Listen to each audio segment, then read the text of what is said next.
Hello everyone, स्वागत है आप सबका हमारे इस चैनल पर। मैं संजय और इस चैनल पर हम आपको उत्तराखंड पीसीएस की तैयारी को आसान और एग्ज़ाम ओरिएंटेड तरीके से समझाएंगे। आज हम भारत में यूरोपीय कंपनियों का आगमन इस टॉपिक से इस क्लास की शुरुआत करने जा रहे हैं, जो कि कहीं ना कहीं आपका आधुनिक भारत के इतिहास का एक महत्वपूर्ण खंड है। और साथ ही साथ इस खंड से आपका प्रीलिम्स, मेंस और इंटरव्यू तीनों ही फेजेस में आपके क्वेश्चंस पूछे जाते हैं। इस लेक्चर जब ये कंप्लीट हो जाएगा तो आप समझ पाएंगे कि कैसे भारत में यूरोपीय कंपनियां आ रही हैं और कैसे उस भारतीय परिदृश्य में अपना शासन स्थापित कर रही हैं। तो चलिए लेक्चर की शुरुआत करते हैं। सबसे अगर मैं पहले बात करता हूँ कि जो हमारे चैनल का उद्देश्य यहाँ पर क्या है, वो सिर्फ और सिर्फ आपका पीसीएस के रिगार्डिंग यहाँ आपको चीज़ें नज़र आ रही होंगी। ठीक, वो चाहे आपका अपर पीसीएस हो या आपका लोअर पीसीएस हो। ठीक है, अब जिसको हम बोल रहे हैं आपका आधुनिक भारत का इतिहास, तो एक बेसिक सा पहले एक बात यहाँ लेते हैं कि जिसे हम कह रहे हैं आपका इतिहास। तो एक आपका ये जुड़ता है आपका प्रारंभिक परीक्षा से और एक आपका खंड जुड़ता है मुख्य परीक्षा से। तो जिसे हम प्रारंभिक परीक्षा कह रहे हैं, यहाँ आपका आता है प्राचीन एवं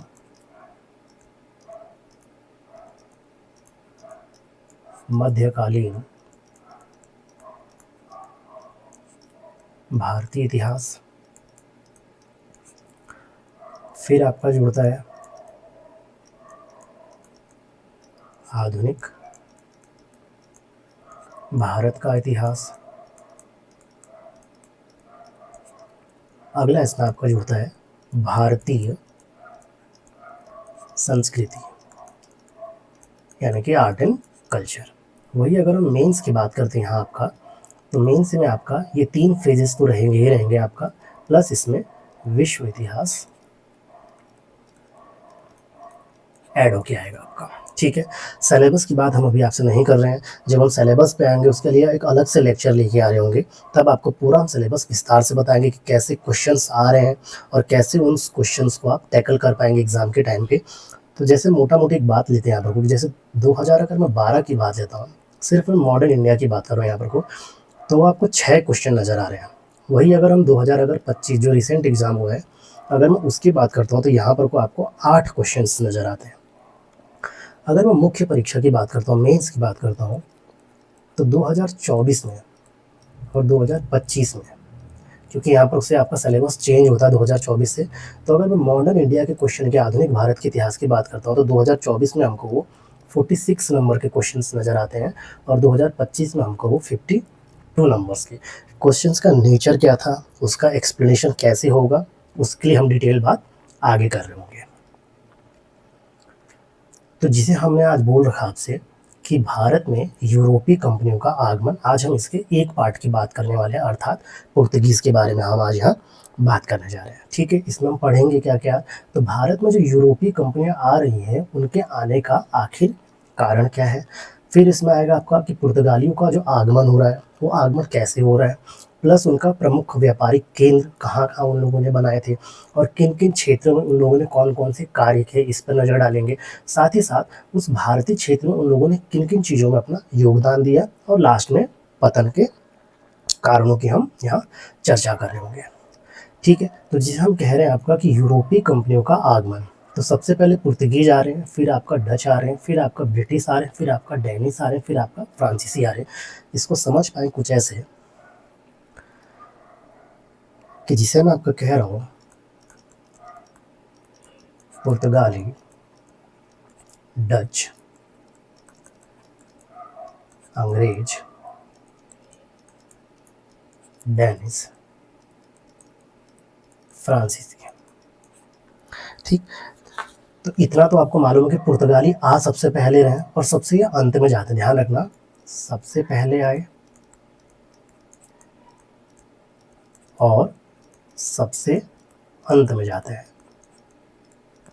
जानेंगे इसके कारण को 1961 में। तो ये तो हो गई आपकी कंपनियां। अगर मैं इनकी स्थापना वर्ष की बात करूँ तो पुर्तगीज हमारे आ रहे हैं, वो आपके आ रहे हैं 1498 में। डच की अगर हम बात करते हैं तो वो आपके आ रहे हैं 1602 में। अंग्रेज 1599 में। डैनिश स्थापना कर रहे हैं 1616 में। और फ्रांसीसी 1664 में। ठीक है, तो अब इस बात को जरा समझ पाइए आप कि जो पुर्तगाली जो सबसे आरंभिक दौर में आ रहे हैं तो उनका उद्देश्य सिर्फ और सिर्फ व्यापार करना था। व्यापार करना अर्थात उस व्यापार से क्या करना, मुनाफा कमाना उनका प्राथमिक उद्देश्य था। और भारतीय राजनीति में उनका हस्तक्षेप करना कोई भी उनका एक उद्देश्य नहीं था। ठीक है, तो यूरोपीय आए इसलिए नहीं थे कि भारत के शासक बन जाएं, बल्कि उनका प्राथमिक उद्देश्य था आर्थिक लाभ कमाकर अपना मुनाफा प्राप्त कर सके। लेकिन धीरे धीरे उस भारतीय भूभाग में उस राजनीतिक अस्थिरता को देखते हुए कहीं ना कहीं उनके मन में उस भारतीय राजनीति में हस्तक्षेप की लालसा जागी, जिसे हम आगे साम्राज्य विस्तार में पढ़ रहे होंगे। और इसमें टॉपिक आपका आएगा बंगाल, मैसूर, मराठा, पंजाब और सिंध। ठीक, तो कैसे कैसे साम्राज्य विस्तार हुआ, इन टॉपिक के माध्यम से हम आगे क्लास में चीज़ों को ले रहे होंगे। अब सबसे पहले समझिए, एक घटना होती है यूरोप के अंतर्गत, ठीक, जिसको हम जान रहे हैं आपका धर्म युद्ध के नाम से। ये आपका विश्व इतिहास जब हम शुरुआत करेंगे तो वहाँ पर कोई टॉपिक आपका जुड़ जाएगा कि धर्म युद्ध कब हुआ था, कैसे हुआ था, उसका कारण क्या था, तो उसकी चर्चा वहाँ करेंगे। बस आप यहाँ एक बिंदु के अंतर्गत समझ पाइए कि जो यूरोप में धर्म युद्ध जो हुआ था वो हुआ था आपका ईसाई और इस्लाम के बीच में हुआ था। और इस युद्ध में ईसाई जो है वो हारते हैं और इस्लाम की क्या होती है, विजय होती है। साथ ही साथ पूर्वी रोमन साम्राज्य की राजधानी, जिसके हम जान रहे हैं कुस्तुनतुनिया के नाम से। ठीक, तो जो पूर्वी रोमन साम्राज्य की राजधानी थी अर्थात कुस्तुनतुनिया, यहाँ पर वो किसका आधिपत्य हो गया, तो इस्लाम का आधिपत्य अर्थात इस्लाम का नियंत्रण हो गया। आप समझ पाइए कि जो एक कुस्तुनतुनिया का जो क्षेत्र है वो आपका भूमध्य सागरीय क्षेत्र में पड़ने वाला एक क्या है, व्यापार का क्षेत्र है। साथ ही साथ जब यहाँ पर कोई इस्लाम के शासकों का नियंत्रण हो गया तो यहाँ पर कोई लूटपाट की घटनाएं नजर आने लगी। ठीक, लूटपाट की जब घटनाएं नजर आने लगी तो जो व्यापारी जो इस मार्ग से व्यापार करने वाले थे तो उनको क्या हुई, कहीं ना कहीं असुरक्षा महसूस हुई। तो इसी क्रम में अब मुद्दा ये उठा कि कहीं ना कहीं अब क्या होगा, दूसरे नए मार्गों की खोज की जाए, नए मार्गों की खोज। ठीक, तो नए मार्गों की खोज का अब यहाँ से क्या होता है, आपका मुद्दा उठता है। तो इसी क्रम में एक नाम आता है यहाँ पर को हमारा बार्थोलोम्डियाज,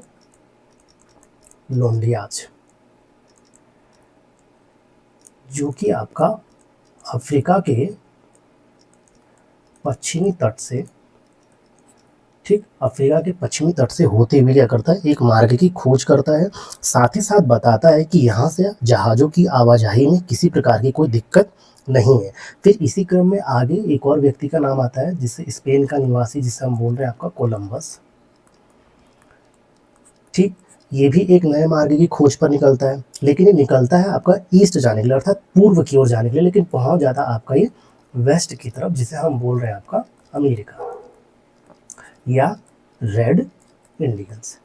अब अमेरिका को रेड इंडियंस क्यों कहा जाता है तुम्हारा, ये हम अमेरिकी स्वतंत्रता संग्राम में विश्व इतिहास में इसको पढ़ेंगे आगे। ठीक है, फिर इसके बाद नाम आता है वास्को डी गामा। ठीक, वास्को डी गामा निकलता है और कहाँ पहुँचता है आपको, भारत। और भारत आता किस लिए आपको, तो कहीं ना कहीं मसालों की खोज के लिए आपका कहाँ रहा, वो भारत आ रहा। समझ पाइए कि मसाले की लिए क्यों आता आपका। तो जो हम बात कर रहे हैं आपके यूरोप की, तो यूरोप है आपका एक ठंडा प्रदेश। ठीक, तो उस ठंडे प्रदेश में जो मांस है, ठीक है, उसको प्रिजर्व करने के लिए, उसको सुरक्षित रखने के लिए उस पर क्या किया जाता था, मसालों की कोटिंग की जाती थी, मसालों का लेप लगाया जाता था। ठीक। तो इसलिए वहाँ पर को उस यूरोप के मार्केट में क्या था आपका, मसालों की डिमांड बहुत ज़्यादा थी। तो जो वास्को डी गामा भारत आ रहा आपका 1498 में, और यहाँ पर से जो मसाला ले जाके यूरोप के बाजार में बेच रहा, उसको 60 गुना अधिक दाम पर बेच रहा है। अब जब इतना मुनाफा कमा रहा है तो कहीं ना कहीं भारत तो फिर आएगा। तो 1502 में हमको दोबारा एक बार वास्को डी गामा और नजर आता है आपका। ठीक है, अब कुल मिलाकर यहाँ चीज़ों को समझिए आप जरा, कि पुर्तगीज भारत में आ रहे हैं और कहीं ना कहीं अब बार बार भारत से वो लाभ भी कमा रहे हैं। तो अब उस भारतीय क्षेत्र में जो वो व्यापार अपना स्थापित कर रहे हैं, तो उसकी देख रेख के लिए अब क्या करेंगे, कोई ना कोई अधिकारी नियुक्त करेंगे, जिसे हम जान रहे होंगे आपका गवर्नर जनरल के रूप में आपका। ठीक है, और साथ ही साथ यहाँ पर को फैक्ट्री या जिसे हम कह रहे हैं आपका कारखाना, इसकी भी स्थापना करते हैं। अब जिसे हम फैक्ट्री और कारखाना कह रहे हैं, ध्यान रखना यहाँ पर को, ये उत्पादन का केंद्र नहीं था, उत्पादन का केंद्र नहीं था, बल्कि क्या था आपका, एक भंडार गृह था, अर्थात गोडाउन था आपका। साथ ही साथ एक प्रश्न यहाँ से ये पूछा जाता है कि जिसे हम कह रहे हैं आपका, कि जो ये फैक्ट्री है या जो ये गोडाउन है, तो इनकी प्रेरणा पुर्तगीज को किन देश के व्यापारियों से मिल रखी थी, तो इटली के व्यापारियों से इनकी प्रेरणा मिल रखी थी आपका। ठीक है, अब आगे चलते हैं आपका।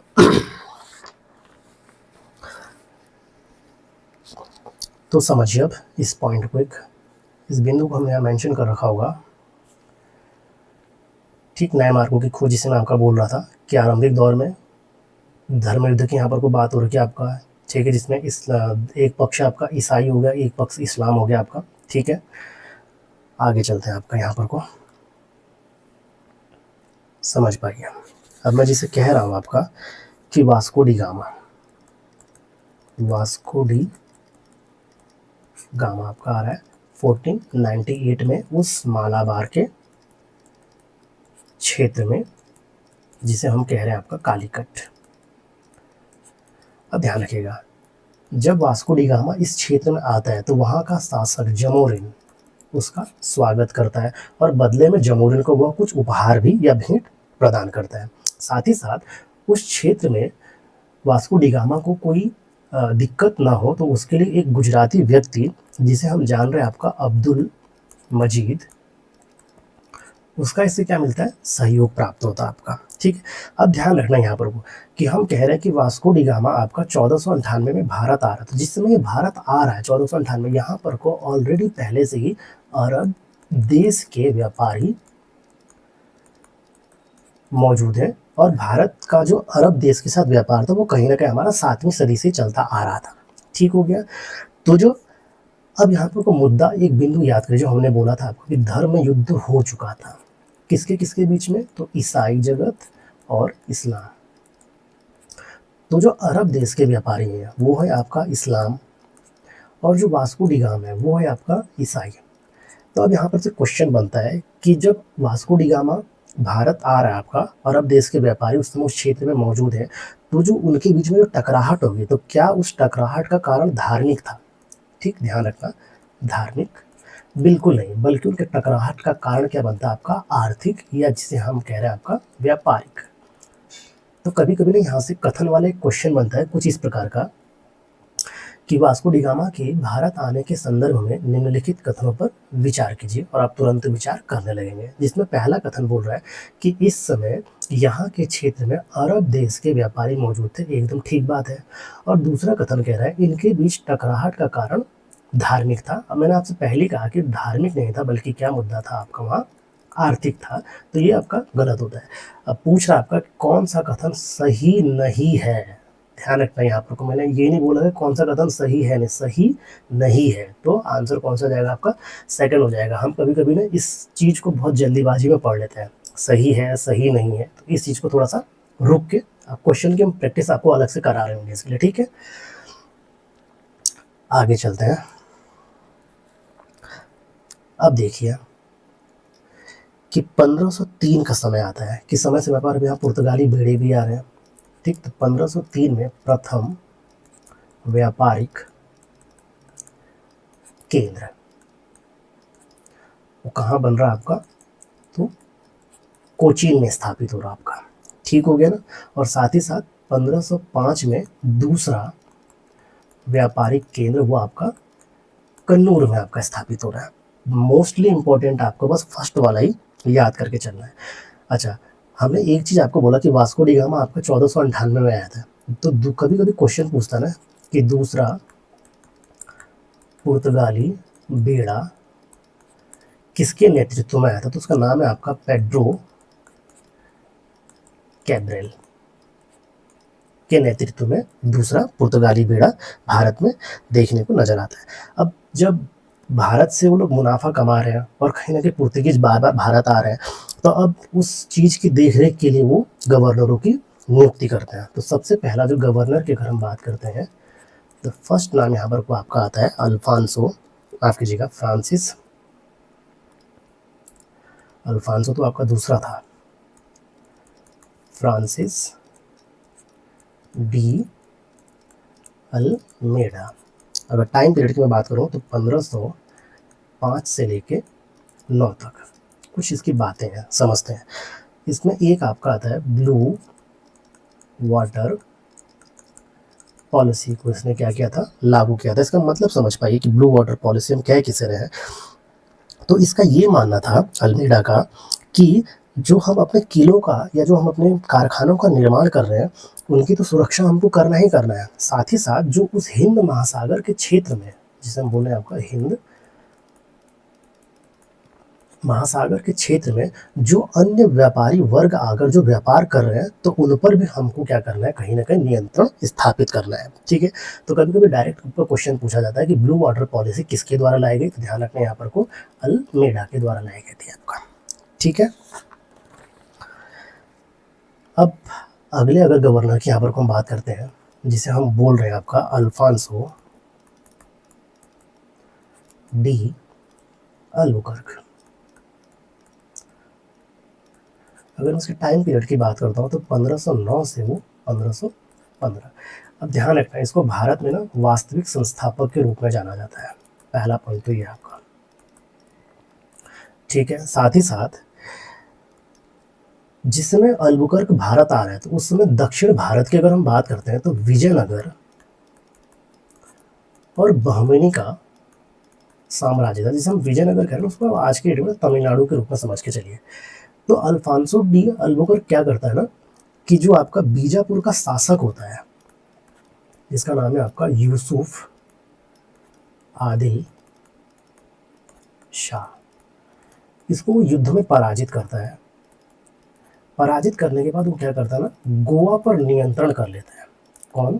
तो अल्बुकर्क। अब ध्यान रखना कि गोवा पर नियंत्रण कर रहा है अल्बुकर्क, लेकिन गोवा को जो राजधानी बनाता है वो राजधानी बन रही है 1530 में नीनो डी कुन्हा के समय में। तो ये क्वेश्चन याद रख के चलना है मेरे को कि गोवा पर नियंत्रण स्थापित करता है आपका अल्बुकर्क, लेकिन गोवा को राजधानी बना रहा है आपका नीनो डी कुन्हा बना रहा है आपका। साथ ही साथ जो पुर्तगीज पुरुष थे उनको भारतीय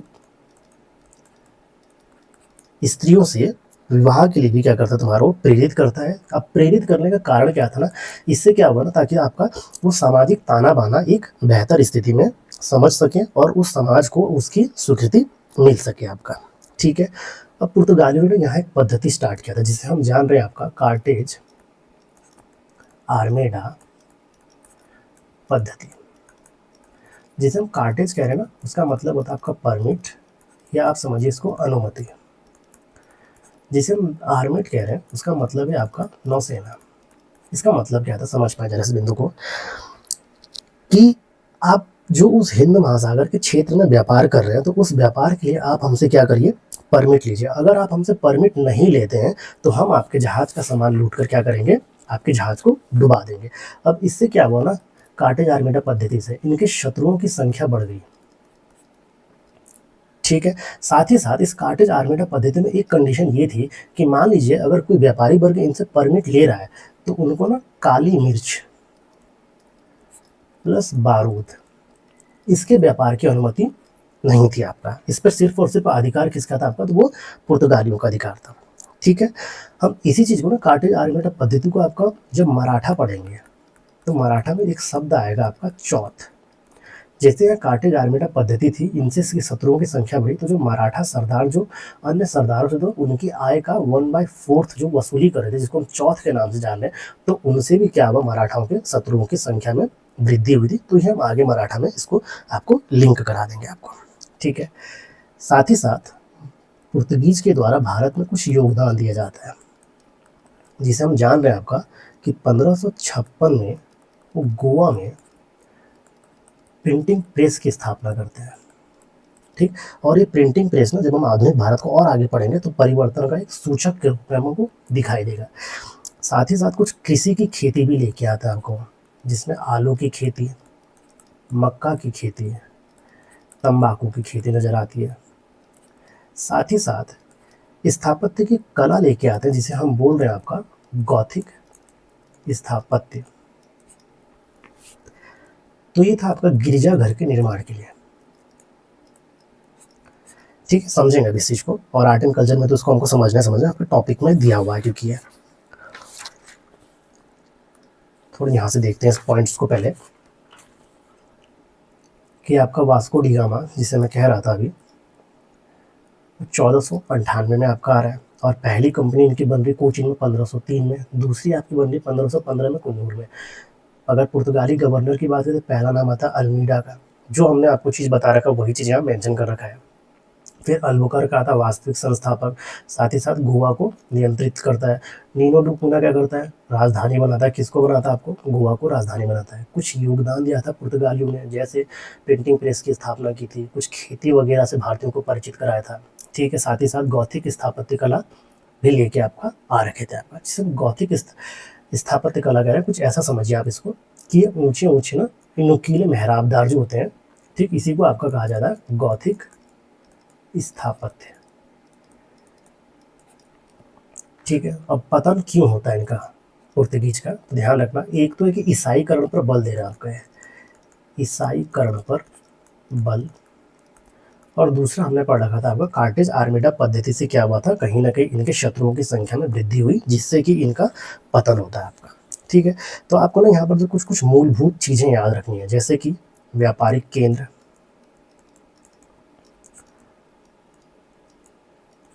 ठीक है। अगला आ जाएगा आपका